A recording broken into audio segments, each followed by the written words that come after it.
பிஸ்மில்லாஹிர் ரஹ்மானிர் ரஹீம். நபிகள் நாயகம் ஸல்லல்லாஹு அலைஹி வஸல்லம் அவர்கள் கூறுவார்கள், சில் மன் கதஅக வாஃபு மன் லலமக. உன்னை வெட்டி வாழ்பவனோடு ஒட்டி வாழ், உனக்கு அநீதம் செய்தவனை நீ மன்னித்து விடு என்று சொல்வார்கள். கொஞ்சம் கசப்பான மருந்து தான். ஆனால் அந்த மருந்து தரக்கூடிய ஆரோக்கியம் இருக்குது பாருங்க, அது எண்ணில் அடங்காதது. ஏன்னா ஒரு மவுத்தில் நிறைய கூட்டத்தை நம்ம பார்ப்போம். ஆச்சரியமாக இருக்கும். அவர் பெரிய அரசியல்வாதியாகவும் இருக்க மாட்டார், அல்லது ஒரு பிரபலியமாகவும் இருக்க மாட்டார், எங்கேயும் ஒரு மூலையில் இருப்பார். ஆனால் அவருடைய ஜனாசாக்கு பார்த்தீங்கன்னா, அவருடைய இறுதி ஊர்வலத்தில் பார்த்தீங்கன்னு சொன்னால், எண்ணிலடங்காத மக்கள், அவருடைய சொந்த பந்தங்களே பார்த்தீங்கன்னா கணக்கற்ற நிலையில் இருக்கும். காரணம் என்னன்னு சொன்னால், இந்த தன்மை அவர்கிட்ட இருக்கிறதுனால தான்.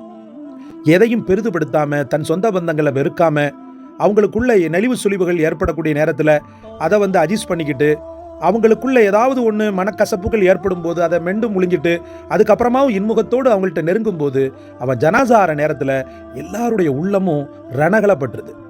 வானம் அழுகுது, பூமி அழுகுதுன்ற மாதிரி உறவுகள் இப்படி ஒரு நல்ல மனுஷன் நம்மளை விட்டு பிரிஞ்சுட்டானே அப்படின்ற அந்த ஒரு சூழல் அவர்களுக்கு ஏற்படுகிறது. சகோதரர்களே, இதுதான் வாழ்க்கை. இதனால தான் நபிகள் நாயகம் ஸல்லல்லாஹு அலைஹி வஸல்லம் இப்படிப்பட்ட ஒரு அற்புதமான வார்த்தையை சொன்னாங்க. அந்த வார்த்தைக்கொப்ப நம்முடைய வாழ்க்கையை அமைத்து கொள்ளணும்.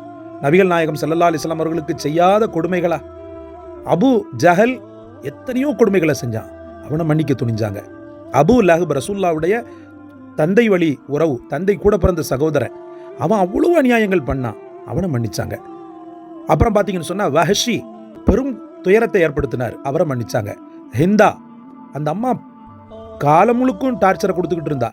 ஆனால் அதுக்கப்புறம் நபிகள் நாயகம் ஸல்லல்லாஹு அலைஹி வஸல்லமுடைய அற்புதமான அந்த வேத வசனங்களின் ஈர்க்கப்பட்டு இஸ்லாத்தை தழுவினான். அந்த அம்மாவையும் மன்னிச்சாங்க.